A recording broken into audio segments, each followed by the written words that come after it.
The auctioneer asked twice if anyone wanted to bid higher than $10, and twice the room of folding chairs said nothing.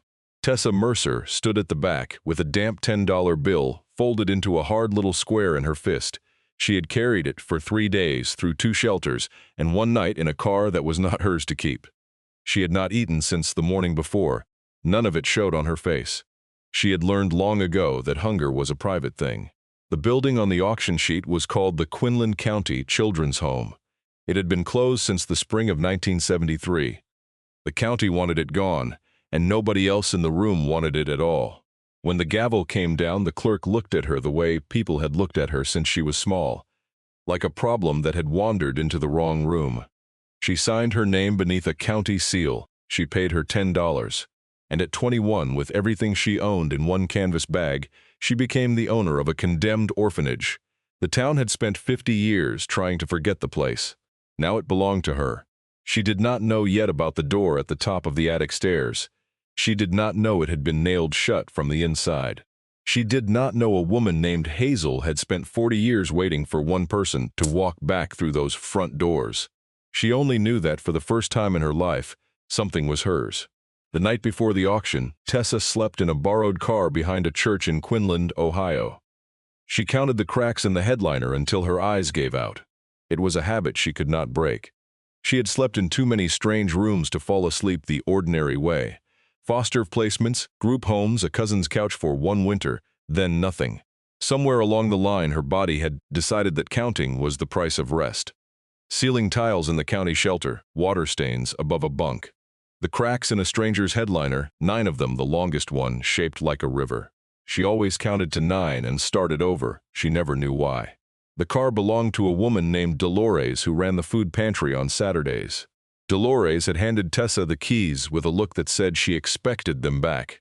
Tessa meant to give them back. She meant to do a great many things that the weather and her empty stomach kept rearranging. 3 days earlier, she had aged out of nothing in particular and into nothing at all. There was no ceremony for it. The state had simply stopped being responsible for her on a Tuesday. It was like a clock that stops mattering once you take the battery out. The world had gone quiet in a way that frightened her more than any noise. She had 1 canvas bag. The zipper had broken in February. She had fixed it with a twist of bread bag wire, the kind with the little paper sleeve, and never replaced it. The wire held. Replacing things was for people who trusted that tomorrow would have a place to put them. Inside the bag was everything: 2 shirts, a coat too thin for October, a photograph she did not look at, and $10. She had found the auction notice taped inside the pantry window, a county foreclosure list, blight properties, minimum bids. Most of them were lots gone to weeds. One of them was a building. The minimum bid was $10, and the line beneath it said in small county type, "Sold as is, all liens and conditions assumed by buyer." Tessa did not understand most of those words. She understood $10. She understood that $10 could buy a thing with walls and a roof and a door that locked. She understood that no shelter on earth would let her stay past 30 days. And she understood that winter was coming down out of the hills the way it always did. Early and without apology. So she went to the auction. She bid her $10. The clerk handed her a folder and a key the size of her hand. He told her almost kindly that she ought to have it looked at by somebody who knew about old buildings before she spent a single night in it. She did not have anybody who knew about old buildings. She had a key. After the others had filed out of the room, the clerk had her sit at a folding table and sign the rest of it. There was more paper than $10 seemed to deserve. She signed where the small penciled marks told her to sign, on lines that used words she did not know. Assumes all liability, holds the county harmless, accepts the property in its present condition. Each time she finished a page, the clerk slid another in front of her. She had learned in the system never to read too closely the documents that decided her life, because reading them changed nothing and only made the helplessness last longer. So she signed. The pen was nearly out of ink, and she had to bear down. When it was done, the clerk stamped the deed, and the stamp was the loudest sound in the room. "Congratulations," he said, and did not seem to mean anything by it, neither cruelty nor kindness, just a word a man says when a thing is finished. The Quinlan County Children's Home sat at the end of a gravel lane where the road gave up and let the hill take over. It was 3 stories of red brick, dark with old coal smoke and clay dust. Somebody, long ago, had nailed plywood over the lower windows so that the whole front of it looked like a face with its eyes shut. Sycamores leaned along the run, the little creek behind the property, their bark peeling white and gray in the cold light. A pawpaw thicket had taken the side yard, the last soft fruit of the season black on the ground. The first hard frost had come 3 weeks before the almanac promised. Everything that had not been brought in was a loss now. Tessa stood at the gate a long time before she went up. The front door took both hands and the big key and a shoulder. Inside, the air was the held breath of a closed place. Dust, old varnish, and something underneath it she would later learn was lye soap. It had been used in that house so many decades it had gone into the wood itself. The entry opened into a wide hall, and off the hall was a low room with a row of iron hooks bolted along the wall at the height of a small child. A mudroom, a cloakroom. She knew it the way you know a thing you have lived, even when you have never seen this particular version of it. Above each hook set into the plaster was a little brass tag stamped with a number. She walked the row with one finger out, not quite touching. 1, 2, 3. The numbers ran up the wall and around the corner. Most of the hooks were empty. A few still held things. A child's gray coat gone green with mildew, a knit cap, a single rubber boot left behind in whatever hurry had closed this place. She stopped at the 9th hook. She did not know why she stopped there. The tag read 9, the brass worn bright in the center as though a thumb had rubbed it for years, and below the hook hung nothing at all. Tessa stood in front of the empty hook longer than the moment seemed to ask for. Then she shook her head at herself and moved on. She had a building to learn before dark and no time to spend on a number. On her way back to the front door, she found the paper. It was taped to the inside of the glass, where she could not have seen it from the lane. A single bright orange sheet, official, county letterhead, the ink still fresh. To an order of condemnation, the structure had been declared unfit. The owner had 90 days to bring it to code or surrender it to the county for demolition. She read it 3 times. The 3rd time, the date at the bottom told her the 90 days had started that morning. The morning she bought the place. She had not bought a home. She had bought a countdown. Tessa moved in that night because she had nowhere else to be, and the building, condemned or not, had walls. She chose a small room on the ground floor that had once been an office. It had a door that closed and a window with the plywood, loose enough to let in a gray square of morning. She slept on the floor in her coat with the canvas bag under her head. She counted the cracks in the office ceiling. There were 6. It was not 9, and that bothered her in a way she could not name, and she lay awake a long time before her body finally let go. In the morning there was a dog. It was a long-legged mongrel the color of wet straw, half-wild ribs showing. It watched her from the tree line by the run with the patient suspicion of an animal that had learned the same lessons she had. She did not call to it. She set a corner of bread at the edge of the porch, went back inside, and let it decide. By the 3rd day it would take the bread while she watched. By the 2nd week it would sleep on the porch. She named it Bishop, after no one, because it carried itself like it had somewhere to be. The days that followed had a shape to them, and the shape was work. She had no money in 90 days, so she did what she could with her hands. She swept 50 years of dust from the lower rooms. She pried the loose plywood off 2 windows and let the light in. She found a hand pump in the yard that still drew cold water when she primed it. She boiled it on a camp stove from Dolores's trunk. She told herself this was a life now, a thing with a roof, and almost believed it. It was on her 4th morning that the old woman came up the lane. She came slowly with a cane and a covered dish, and she stopped at the gate and called out before she came any farther. Tessa would later understand the courtesy of that country. The announcing of yourself before you crossed onto another person's ground. Her name was Riva Swords. She was somewhere past 70s, small and square, with a voice roughened by a lifetime of weather and use. I heard somebody bought the home, Riva said. I came to see was it true. Tessa did not invite her in. She did not know how. But Riva came up onto the porch anyway, set the dish on the rail, and looked at the front of the building the way you look at the face of someone you knew long ago. I worked here, Riva said. Started in the kitchen when I was a girl younger than you. Peeled enough potatoes in this house to fill that creek. She nodded toward the run. They closed it in 73. I was here the day they closed it. Tessa asked the only thing she could think to ask. Why did it close? Riva was quiet for a moment, the way old people get quiet when a small question turns out to have a long answer. Then she told it plainly. Not teaching. just remembering out loud the way she might have for a grandchild on a porch.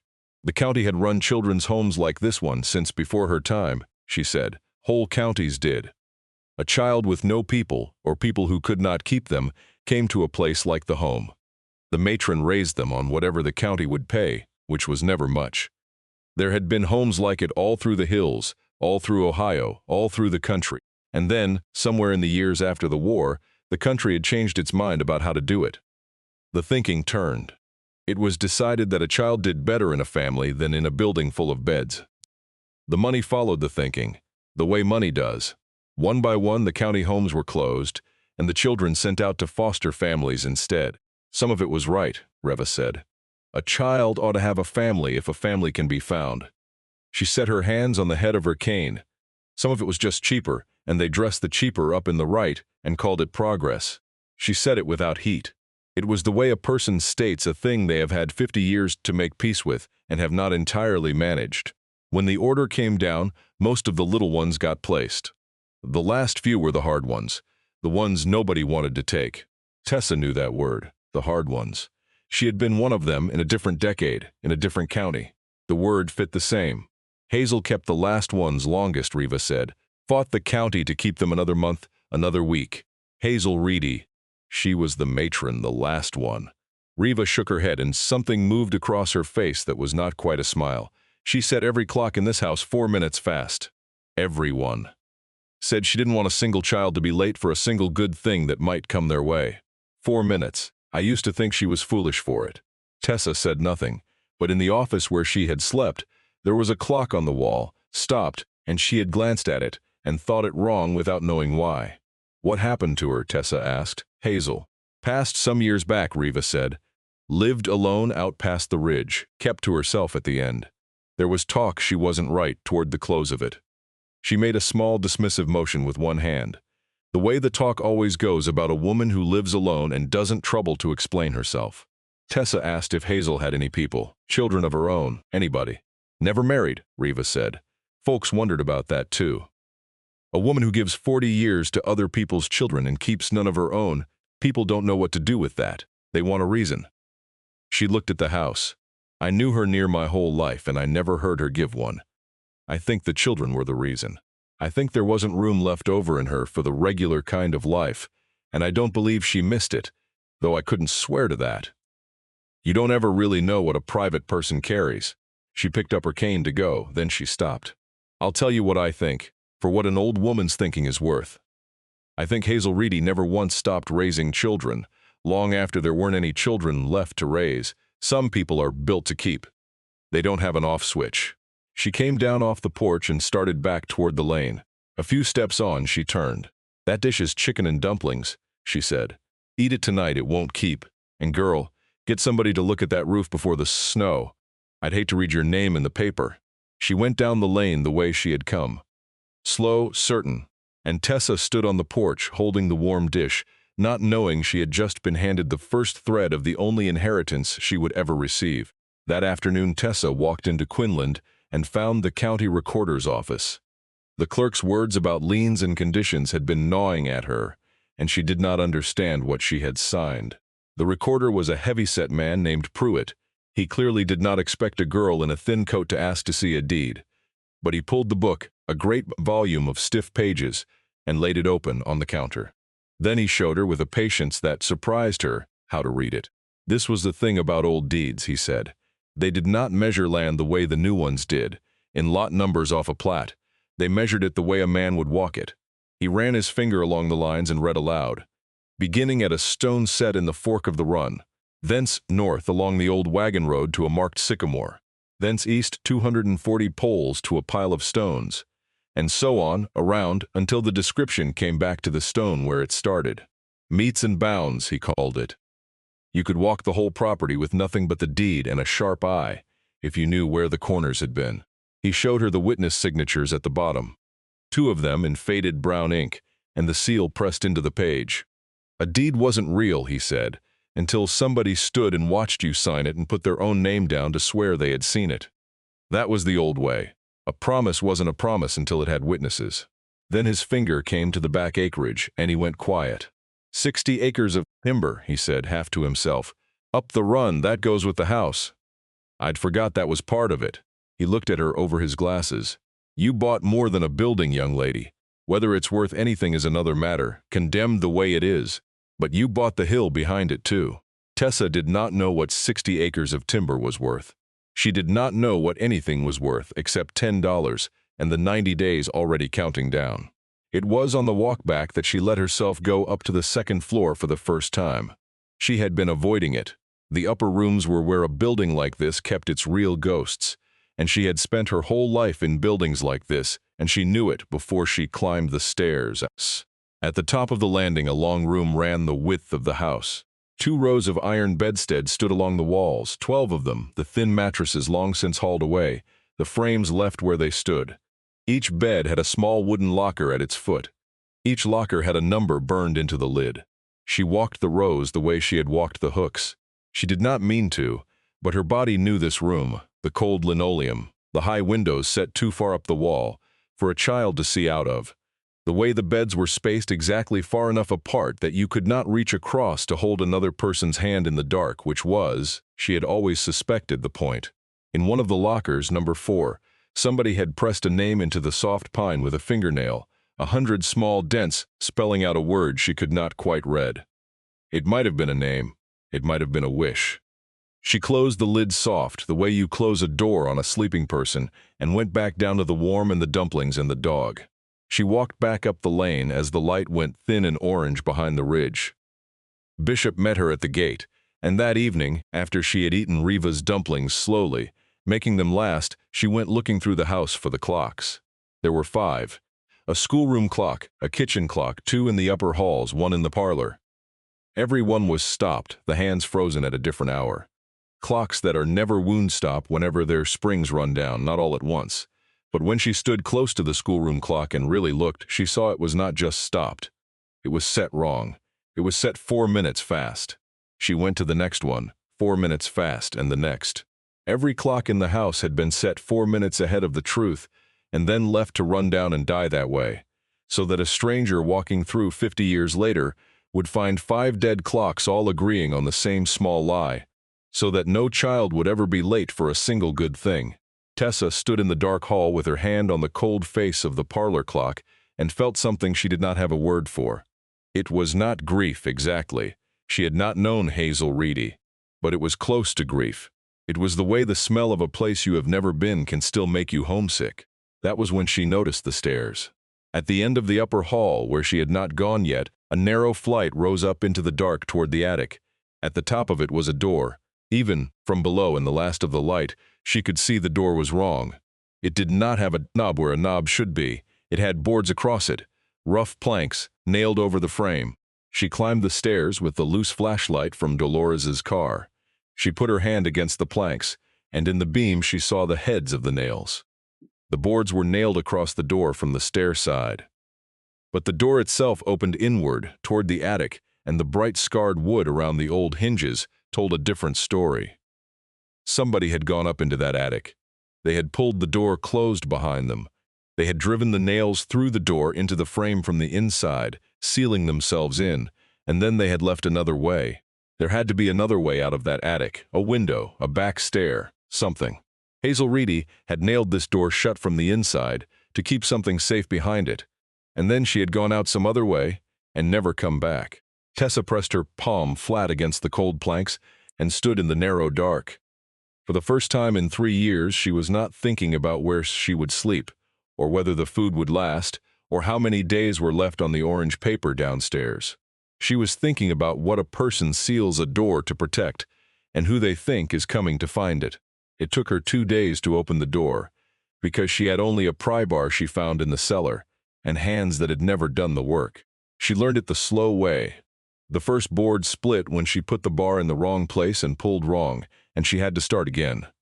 She learned to find the nail, to set the claw against the wood beside the head, not on it, to rock the bar instead of yanking it, so the nail walked up out of the wood the way it had gone in, a little at a time. She learned to slip a scrap of shingle under the bar so it bit into that instead of the door frame. By the second day, her palms had blistered and broken and gone tender, and she wrapped them in strips torn from one of her 2 shirts and kept on. The board came free whole instead of shattering. Aunt Castle would later tell her she had done it the way a man does who has never pulled a nail and is too stubborn to ask. She took that correctly, as a compliment. When the last plank came down, she stood breathing the cold dust and looked at the door. The hinges had rusted shut. She put her shoulder to it. It gave with a sound like the house clearing its throat. The attic ran the length of the building under the peak of the roof. The late sun came through a single dormer window at the far end. There was the way out, she saw. A window low enough to climb through onto the porch roof. The light fell across the floor in one long gold bar and lit the dust she had stirred, so the whole room seemed to be moving very slowly. It was not empty, it had been lived in. There was a narrow iron bed made up tight with a quilt gone gray, a chair, a small table with a lamp, and along both long walls, shelves, plain pine shelves built right up to the rafters. On the shelves, in boxes and bound volumes and stacks tied with string, were files, hundreds of them, maybe 1,000. Tessa walked the length of the attic in the gold light. The files were children. She understood that before she opened a single one. The boxes were labeled by year in a small upright hand, and the years went back. 1971, 1968, 1962, 1955. Down and down through the decades, the whole memory of the home carried up here and shelved like root crop laid by for a winter that had no end. On the far wall, above the little table, somebody had pinned photographs, not a few hundreds. Faces of children, decades of them, in the stiff, posed black and white of school pictures. Edge to edge, floor to rafters, every child who had ever passed through the Quinland County Children's Home was up on that wall. They looked out into the attic with the solemn expression of children who have learned that a camera is one more grown-up thing that happens to you. Tessa stood in front of that wall and could not move. For a long while she did nothing but look. She found herself doing a thing she had not done since she was small. She was looking for her own face in a crowd of strangers, as though she might be up there too, as though some version of her had passed through and been kept. She knew it was foolish. These children were from before her time, most of them gone gray and old, or gone altogether. But the wanting did not care about the arithmetic. The wanting had been with her so long it had its own weight like a stone carried. So far, you forget you are the one who picked it up. She did not find her face. Of course she did not. But standing there in the gold light going slowly to dusk, she understood for the first time what this room was, and the understanding sat in her chest like a swallowed coal. This was what Hazel had nailed the door to protect. Not money, not anything a county would have valued at more than the cost of hauling it off. She had sealed herself in with the children.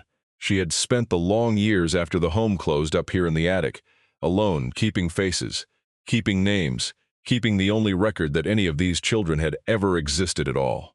Because once a county home closes, the children in it become exactly nothing in the eyes of the world. And Hazel Reedy had decided, on her own, with no one to thank her, that they would not be nothing while she lived.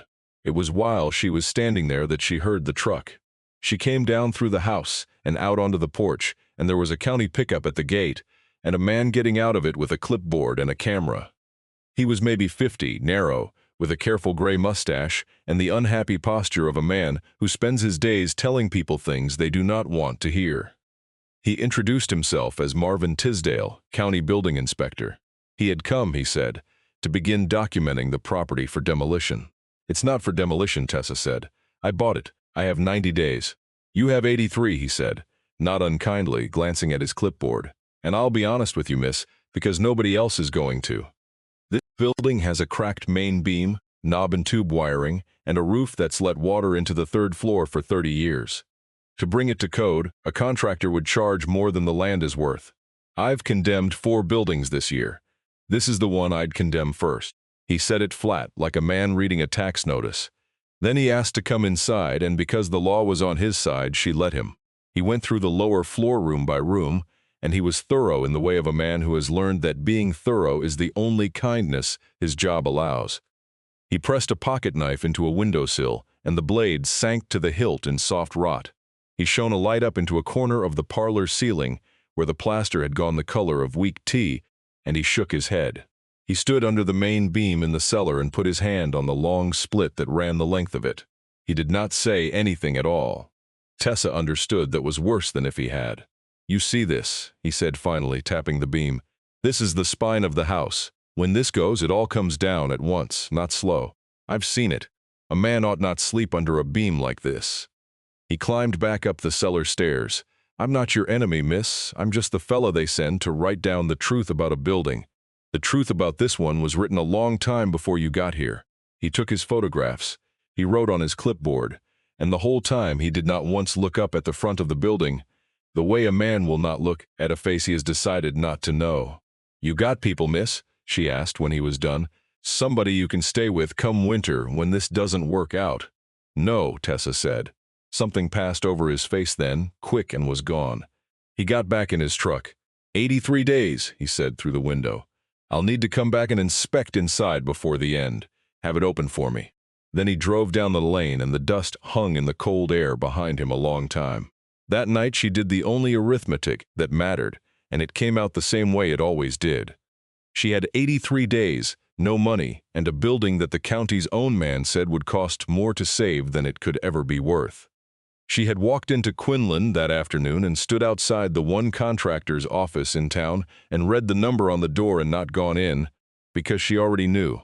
A new beam, a new roof, wiring pulled out of the walls of a 3-story house and run fresh. It was not a sum she could earn in 83 days washing dishes, and washing dishes was the most she could hope to be hired to do. The reasonable thing was to let it go, to take the winter in a shelter, the way she had taken winters before, and let the county have its way with the brick and the beam and the iron beds upstairs. Anybody sensible would have told her so. Riva would have told her so. But she had found the wall of faces by then. And there is a kind of arithmetic that does not work on paper, and Tessa was learning, late, that she had been doing it her whole life without a name for it. So she went back up to the attic. Because the attic was the only place in the world that did not feel like it was counting down. On the little table, set square in the middle as though laid out for someone expected, was a single bound ledger. She picked it up. It was heavy, the pages thick. On the front, in the same upright hand, was written a title. A demotions, it said, and below that, and those I could not keep track of, and am sorry for. She sat down in Hazel's chair in Hazel's attic and opened the book. The pages were ruled in columns, and Hazel had kept them the old careful way, the way the recorder had shown her with the deed, every entry by hand. Date of admission, a name where a name was known, a number, and then in a wider column on the right, a note in Hazel's own about each child, not the cold facts a county would want. The small true things only a person who paid attention would write down. There was a boy who would not sleep unless the hall light was left on. Hazel had written beside his name that she had left it on for him for 2 years and counted it cheap. There was a girl who flinched at raised hands and sang when she thought no one could hear. Hazel had written that the singing was the better measure of her, that the flinching would pass, and that she hoped to God it had. There were others, a pair of brothers who could not be separated without one of them stopping eating. Hazel had not separated them. She had written a line to the county explaining why, which the county had ignored. A boy who collected the small bones of birds and kept them in a tobacco tin, whom the other children called strange. Beside his name, Hazel had written only, "A careful child will make a careful man." A girl who arrived not speaking and left 2 years later still not speaking. The note beside her name was longer than any other in the book. Tessa did not read all of it. Some of it was not meant for her. Page after page, a number, a name, and a person seeing a child clearly enough to write down the one thing that made them themselves. She did not hear the second truck. She did not hear it until the man was already at the bottom of the attic stairs, calling up, asking was anybody home. His name was Ott Castle. He was past 60, broad through the shoulders, with hands that looked like they had been made for the work they had done. Riva had sent him, he said. Riva had told him a girl bought the home and was fool enough to live in it, and that somebody had better look at the roof before it killed her. He was a roofer, retired, mostly. He had climbed the stairs to see what he was dealing with, but at the top of the stairs he stopped. He looked at the room. He looked at the wall of faces, and the easy roofer's manner went out of him all at once the way air goes out of a thing. "I'll be damned," he said very quietly. She kept them. He walked to the wall, slow, and put one thick finger up near a photograph in the lower corner. A boy, dark-haired, maybe 8, scowling at the camera in a button collar. "That's me," Ott said. 19 and 58.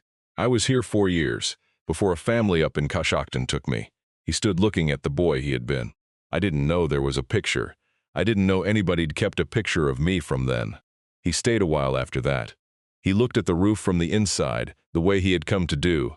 He told her plain that it could be patched to last her the winter. The beam was past him, he said, but maybe not past everybody. But mostly he talked, the way a man talks when a room has opened a door in him he had kept shut a long time. He told her how it had been in the years he was there. The home was full then, he said, 30-some children, and Hazel ran it on a county check that never stretched. They grew most of what they ate in the bottom by the run. They cut and split their own wood. Every child had a job by the age of 7. Ott's job had been the chickens. He had hated those chickens with a clean and total hatred he could still summon at 60-some years old. He laughed when he said it. Then the laugh went somewhere else. Then the letters started coming, he said. From the state? Every year a new one, saying the home was the old way, saying a child belonged with a family, that they'd pay good money to families that'd take us. He worked his jaw. Some of that was true. I got a family out of it, and they were decent to me. But it wasn't that simple, and I don't let nobody tell me it was. They closed the homes faster than they found the families. The little ones got snapped up. The big ones, the ones with a temper or a limp or a sad face, they went from home to home like a bad penny. Some of them came out the far end of that worse than they went in. He looked at the wall of faces. Hazel knew it. She fought it longer than any matron in 3 counties. They called her difficult. She was difficult. Thank God somebody was. He said the word foster the way some men say the name of a town where something happened to them. Tessa, who had spent her whole childhood inside the system that all those letters had built, said nothing, because there was nothing to say that he did not already know in his bones. I want to stop here for a moment, because this is the part I think about most. I have learned, telling this, that the cruelest thing is not being unloved. The cruelest thing is being unrecorded. To pass through the world and leave no mark that you were here. No proof that someone saw you, that on some Tuesday in some year a person looked at your face and thought it worth keeping. Ott Castle stood in that attic at 60-some years old and found out that for 50 years without his knowing he had not been nothing. And I think you already know that the girl in the chair behind him was about to find out the same thing. And far more than that besides. Because Tessa had gone back to the book while Ott looked at his wall. She was turning pages now without quite reading, the way you do when a book has hold of you. The years were running backward under her thumb. 1972, 1971. The entries thinned as the home wound down toward its closing. Fewer children, fewer names, until she came to the last filled page. The spring of 1973. The season, the doors shut for good, and there, in the dim attic with the gold light gone violet at the dormer, and the dust settling on Hazel's quilt, Tessa Mercer found the entry the matron had ever made. It had no name in the name column. Where the name should have been, Hazel had written in a hand less steady than the rest, 3 words, baby girl, unnamed. The date was March of 1973.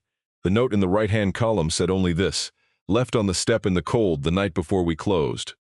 No people, no paper. I could not keep her, God forgive me. They came and took her in the morning to the county, and I never learned her name. She had nothing on her but a blanket and the tag I tied to it myself, so that wherever she went some part of this house would go with her.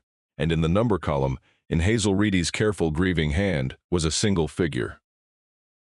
Pressed flat into the gutter of the page, where it had waited 40 years, was a small brass tag. It was stamped with that same number, its center worn bright, as though a thumb had rubbed it for a very long time, and Tessa knew, before her mind would let her think it, exactly which empty hook downstairs it had been cut to match. For a long moment Tessa did not move, and the only sound in the attic was Ott Castle's breathing behind her and the small tick of the cooling roof. She had stopped looking at the page. She was looking at the brass tag in her open hand. It was the twin of the one on the empty hook downstairs, the 9th hook.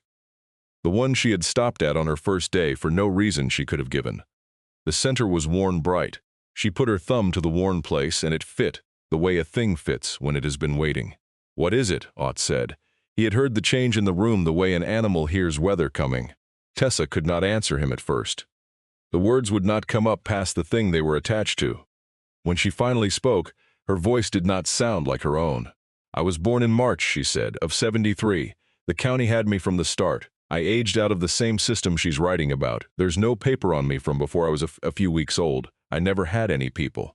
She held up the tag, 9. "I count to 9 to fall asleep. I have my whole life. I never knew why. Ott Castle looked at the tag, and at the page, and at the wall of faces, and then at the girl in Hazel Reedy's chair. He was a man who had spent 60 years not crying, and he did not start now. But he sat down hard on the edge of the iron bed, like his legs had quit asking his permission. He put his big roofer's hands over his mouth. For a while he just breathed. She never stopped, he said at last, from behind his hands. Riva told you that. She never stopped raising children. But it wasn't all the children, was it? It was the one she couldn't keep. It was you. 40 years. Tessa held the tag and did not put it down. Outside the dormer the light kept going, the way light does whether or not a person is ready for the dark. Somewhere below them a clock that had stopped 50 years ago still said the wrong 4-minute hour. She thought of all the nights she had lain awake counting to 9, in shelters, in strange rooms, in a borrowed car behind a church. She had thought she was counting nothing. She had been counting her way back to a hook on a wall, and a woman who had cut the number off a rack and tied it to her in the cold. Tessa did not answer aught, because there was nothing to say that the room had not already said. She got up after a time and began, almost without deciding to look at how Hazel had lived. She had been too struck by the wall and the files to see it before. Now she saw it everywhere. The iron bed with its tight gray quilt, slept in for years by one small woman. The single chair worn pale on the arms where 2 thumbs had rubbed it. A tin cup. A hot plate. A row of seed catalogs and almanacs going back decades. The way a person keeps the years when she has nothing else to mark them with. This was not a storeroom Hazel had visited. This was where she had lived, up under the roof of the closed home, long after the world believed the place was empty. In the corner, under a folded blanket, Tessa found the shoeboxes. There were 6 of them, the cardboard soft with handling, each one full of letters. Not letters Hazel had received from a friend. Letters Hazel had sent, and the answers she had gotten back. Tessa sat on the floor and read them in the failing light, and what they were, she understood slowly, was the record of a search. For 40 years Hazel Reedy had written letters, to the county, to the state welfare office, to children's services in 3 counties and then in 6, to a national clearinghouse that no longer existed. She had written asking after one child, a girl, admitted March of 1973, no name, taken to the county the morning the home closed, and the answers came back, year after year, in the flat language of offices. No record located. File closed. We are unable to release information. Records of that period were not retained. Please direct future inquiries elsewhere. Some of the answers were typed, some were forms with a box checked. One, near the bottom of the 3rd box, was handwritten by some clerk who must have been moved against the rules of his job, and it said only, "I'm sorry, ma'am. We just don't keep them that far back. I wish could help you." Hazel had kept that one on top. Tessa sat with the boxes a long while. She understood now what the wall of faces and the sealed door and the 4-minute clocks were. They were not the work of a woman who had lost her mind out past the ridge, whatever the town had decided to believe. They were the work of a woman who had been told no, in writing 100 times, by every door she could find, and who had simply refused to stop. The town had called it strange. Tessa, who had spent her own life being filed and closed and not retained, knew exactly what it was. It was the only kind of love that does not need to be returned to keep going. The light at the dormer had gone from gold to the deep violet that comes just before the dark. By the dead schoolroom clock, 4 minutes wrong, it was something near 5. By the true hour, it was 4:40 in the afternoon. It was the hour when the hills let go of the sun and the cold comes up out of the ground. Tessa knew the hour exactly and would know it for the rest of her life, because some moments set their own clocks in a person. Under the little table, pushed back against the wall where she had not looked, was a strong box. Gray metal, the paint chipped, a small lock. The key hung on a nail beside the lamp, where a person keeps a key she means to be found by the right hands and no others. Tessa knelt and fit the key and turned it. The lock gave with a click that seemed very loud in the quiet. Inside on top was an envelope. The paper had gone soft at the folds from being handled and put back over years. On the front, in the upright hand she now knew better than she knew her own, were 5 words. To the one who comes home. It had never been sealed. It had only been waiting. She unfolded the pages. And in the last of the violet light, with Ott Castle still as stone on the iron bed, Tessa Mercer read the letter Hazel Reedy had written to her across 40 years. "I do not know your name. I have tried for a long time to learn it, and the county would not give it to me. Then there was no county that remembered. Then there was only me, and now I am old. So I will tell you what I know, in case you are the one reading this, and in case you are not, I will tell it anyway, because a thing told is a thing kept. You came to us on a cold night in March, the night before they closed our doors for good. Somebody left you on the step in a blanket. There was no note, there was no name. In the morning the county people came and took you away to be placed the way they were placing all of them by then. I held you that one night. I want you to know that. Whatever else you came to believe about yourself in the years between, you were held, the whole of one night, by a person who did not want to let you go. I had nothing to send with you, so I cut a tag off the rack and tied it to your blanket. Number 9. I wanted some part of this house to go where you went. It was a foolish thing. I have done many foolish things, and I have stopped being ashamed of most of them. I looked for you. I want you to know that too. I wrote letters. I went to offices. I learned the way a person learns who is poor and stubborn and has no standing, which is slowly, and against doors that stay shut. I never found you. There is a thing about the winter of '71 that I never put in any county record that might have helped me find you, but no, that is mine to carry, and I will carry it out with me. What I could do, I did. Every month I put by what I could spare, and a lawyer in town named Hollis Crane has held it for you all these years, and it has grown the way small steady things grow. It is not a fortune. It is 40 years of one woman not spending money on herself. It is yours if you are the one, and Mr. Crane will know how to tell. I sealed this room because the world throws away what it has stopped paying for, and I would not let it throw away these children. Their faces are on the wall, their names are in the book. As long as one person keeps the names, no child here was ever nothing. Remember that, whoever you are. You were not nothing. You were never lost. You were only kept somewhere no one had thought to look.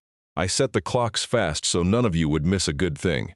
I am sorry the good thing took so long to find you. I hope it found you while there was still light. Tessa read it through once without breathing. Then she read it again.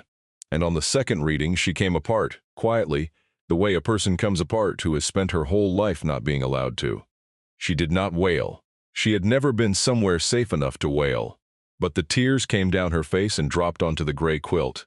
Aunt Castle came and stood beside her and put one heavy hand on her shoulder and left it there, saying nothing, because there are moments a man knows enough to be silent inside of. She had walked into a room of strangers. It turned out the strangers had been waiting for her. One of them most of all. She could not stay in the house that night. The walls were too full all of a sudden. So she walked in the dark down the gravel lane and along the road, with Bishop trailing her at his careful distance. She did not know where she was going until she was nearly there. The town cemetery sat on a low rise behind the Methodist church.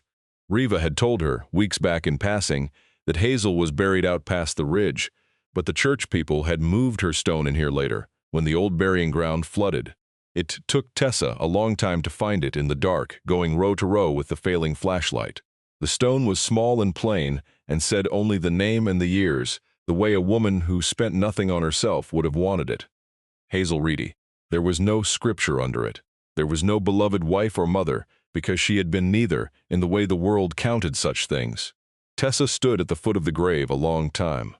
She had things she wanted to say and no practice in saying them, and most of what she had to say was a question she already knew would not be answered. "I don't know who left me," she said finally, out loud, to the stone and the cold and the dog sitting patient on the grass behind her. "I came all this way and I still don't know. I thought finding the place would tell me.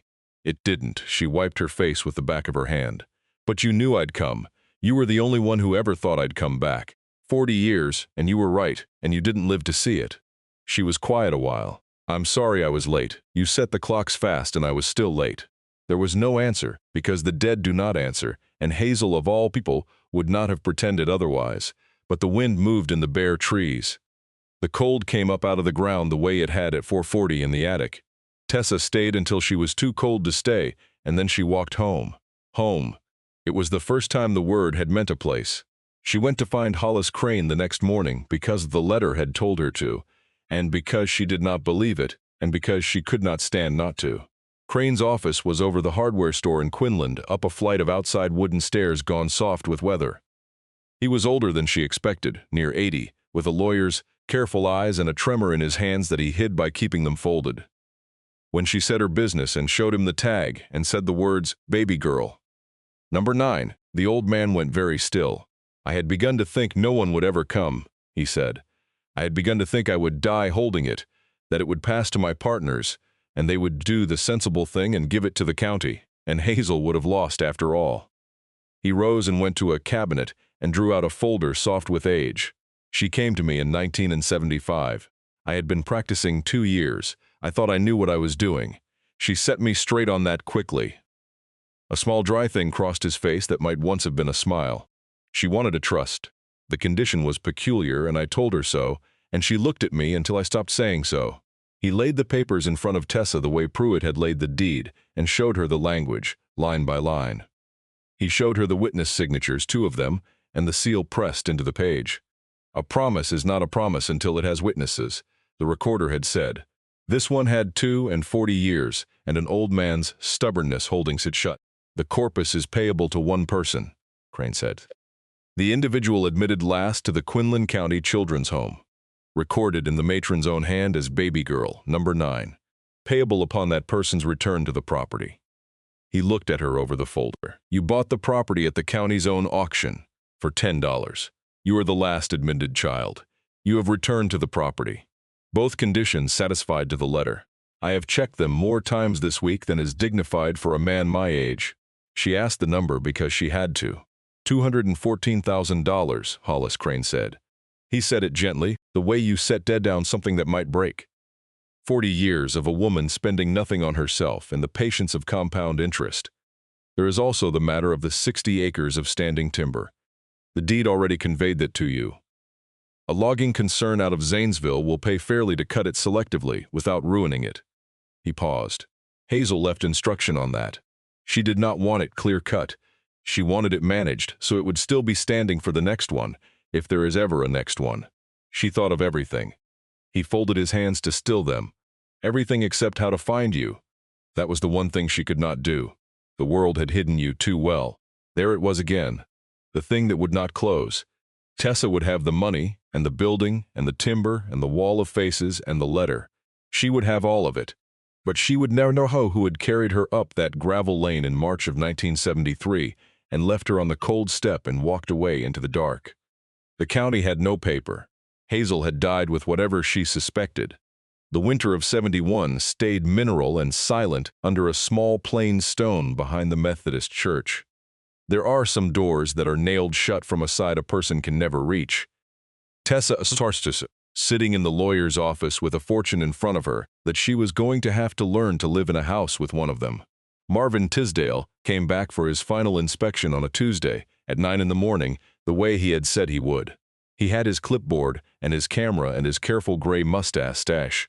He meant Tessa could see to do the unhappy work of writing down the last of the truth about the building so the county could send its machines. She did not argue with him this time. She let him in. She let him go through the lower floor, the cellar, the cracked beam. She let him climb to the second floor and the long room with the iron beds. And then, because she had decided something at the lawyer's office that she did not fully understand yet, she led him up the narrow stair to the attic. Marvin Tisdale stepped into Hazel Reedy's room and stopped, the way every grown person stopped when they saw the wall. He stood a long time. He set his clipboard down on the little table without seeming to know he had done it. He walked the length of the wall, slow, reading the faces, the way a man reads a list he is afraid to find a name on. Near the end of it, in the bottom row, his finger came up and stopped under a photograph. A girl, dark-eyed, maybe 10, with a set to her jaw the camera had not softened. "That's my sister," Marvin said. His voice had gone flat and far. "Darlene. Our mother couldn't keep the both of us after our father passed. They took her here, kept me. I was 6. I was told it was temporary." He did not move his finger off the photograph. "It was not temporary. She came out of the system at 18 and she was not the same, Darlene. We never got back the years. She's gone now. 10 years gone." He was quiet. "I have spent my whole working life writing condemnation notices on old buildings in this county. I never once let myself wonder which building they took her to." He took his finger off the photograph. He picked up his clipboard. He did not say he was sorry. Not to Tessa, not to the room, not to the girl in the picture. Marvin Tisdale was not a man who could say a thing that large out loud, and Tessa did not need him to. He went down the stairs and out to his truck, and she thought that was the end of it. But the demolition machines did not come. What came 11 days later was a county work order. Behind the work order came a flatbed truck with a new main beam strapped to it. And behind the truck came Marvin Tisdale, in his own clothes, on his own time, two men he had hired out of his own pocket and would never once mention. He did not knock. He set up under the cellar beam and went to work, the way some men apologize, which is to say with their hands and their backs and their silence. When Tessa came down, he looked up only once. "Trust money'll cover the materials," he said. "Labor's between me and what I should have thought about a long time ago. Don't make it a thing." Then he bent back to the beam. That was all he ever said about it. It was enough. It was the truest sorry she would ever be given. Winter came down hard out of the hills that year, the way Riva had warned it would. And under the new beam, with the roof patched tight by Ott Castle and a crew of his old friends, the Quinland County Children's Home stood through it. It was the first winter in 50 years that the snow did not get in. A year went by. It is the way of these things that the hardest stretch is the quiet one, the long middle where there is no revelation, only work. Tessa did the work. She used Hazel's money the way Hazel had used it, slowly on the right things. A beam, a roof, wiring pulled out of the old walls and run fresh, so that for the first time in half a century the building could hold a light without fear of burning. She paid Hollis Crane to set up the timber the way Hazel had wanted it, managed and not ruined.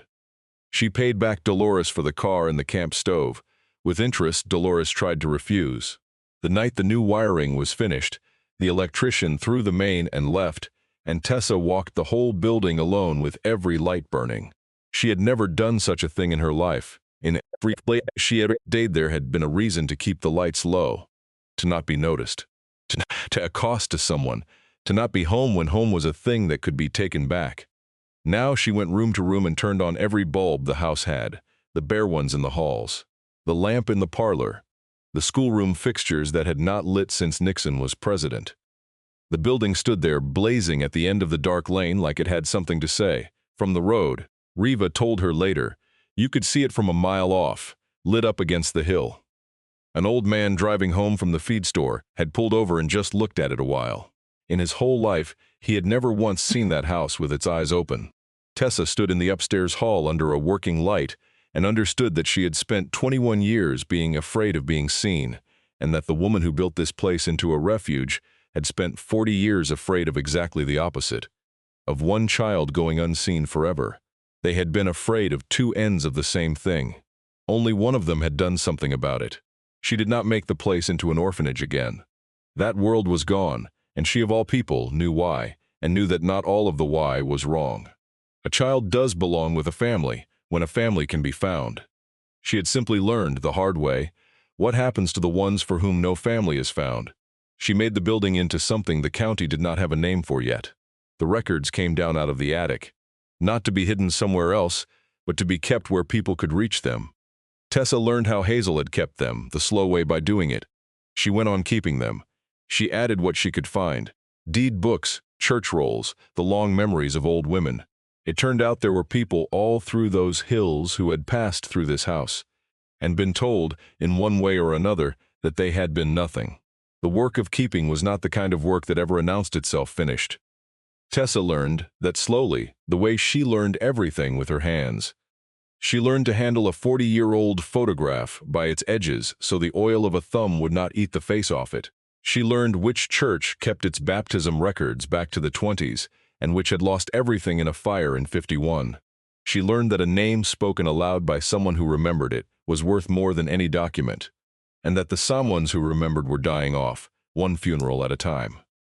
The work had a clock on it that no amount of money could slow. She kept a notebook in her coat pocket. She filled it and started another.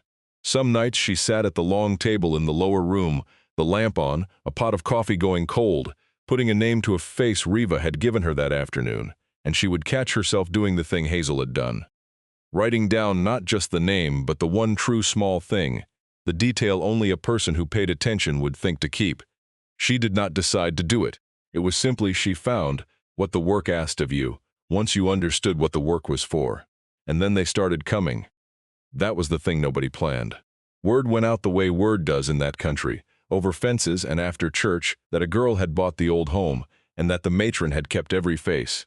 One by one, the grown children came up the gravel lane. Old men mostly, and old women.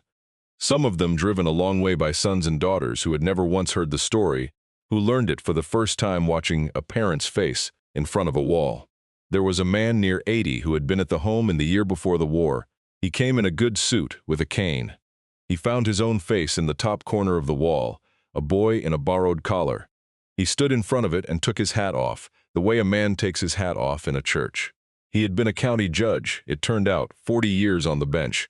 He had never told a living soul where he came from. He told Tessa.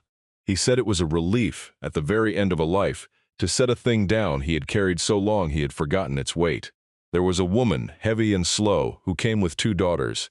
She did not speak much. She found her face on the wall, 3rd row, a thin, solemn girl, and she put her finger to it. Then she looked through the ledger until she found her name, and the note Hazel had written beside it. She read the note. She sat down on Ott Castle's pine bench and cried into a paper napkin one of her daughters dug out of a purse. Note said she had been a child who gave her whole supper to a smaller child every Thursday, for reasons she would not explain. The matron had pretended not to notice. Some kindnesses are spoiled by being seen. The woman was 71 years old. She had not known anyone remembered. There was a man who could not come inside at all. He stood at the gate the whole afternoon, looking at the front of the building. When Tessa walked down to him, he only shook his head. The place had not been good to him, he said. Not every matron before Hazel had been Hazel. He had needed to see it standing and could not need any more than that. Then he got in his car and drove away, and Tessa let him go, because she of all people knew that some doors a person has the right to leave shut. Hazel had taught her that, in the letter, with the one she left shut herself. Riva Swords came every week. She helped Tessa sort the photographs and told her which face went with which name out of a memory 80 years deep. She was slowing down. They both knew it and neither said it.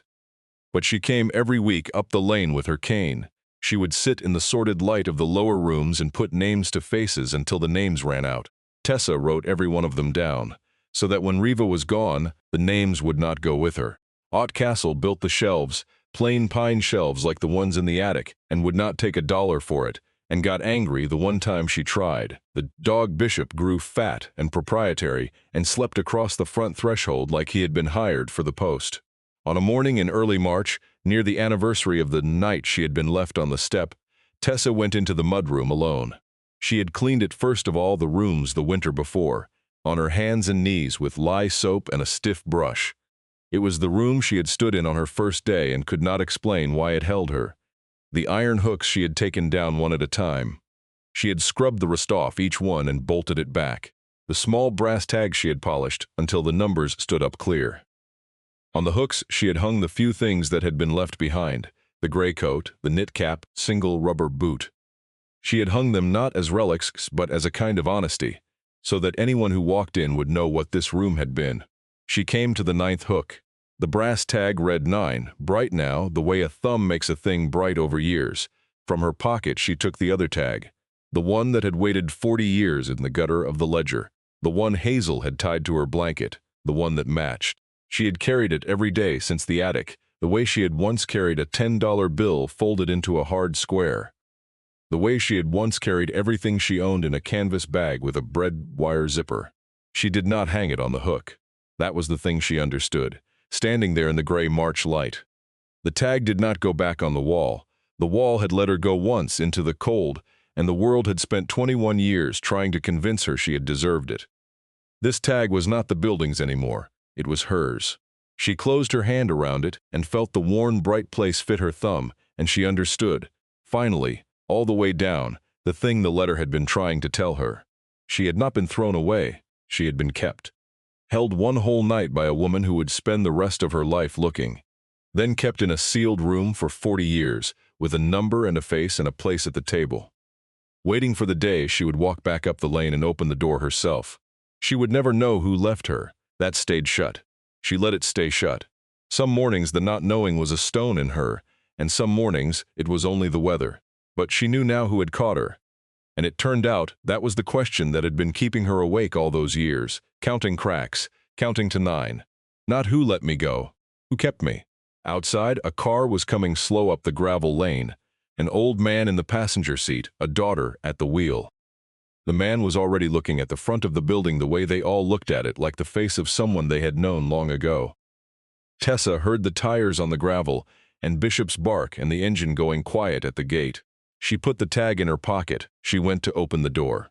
Some of us were never lost. We were only kept, in a room no one had thought to open, by someone who set the clocks fast so we would not be late for the good thing. There's a road in this story that gives up and lets the hill take over, and at the end of it a house that spent 50 years with its eyes shut. I've thought about that house a lot since I finished writing this. She set every clock in that house 4 minutes fast, so no child would be late for a single good thing. That line stayed with me longer than anything else, because I think a lot of people carry something they were sure was thrown away, a version of themselves nobody kept. If that's you. If you've spent years certain you were the one who got left on the step, I'd ask you to sit with the possibility that someone, somewhere, did the quiet math on your behalf, and you just haven't opened that door yet. I made the town and the names up, but I didn't make that part up. I'll be here with another one of these soon if you want to sit with it. She set every clock in that house 4 minutes fast, so no child would be late for a single good thing.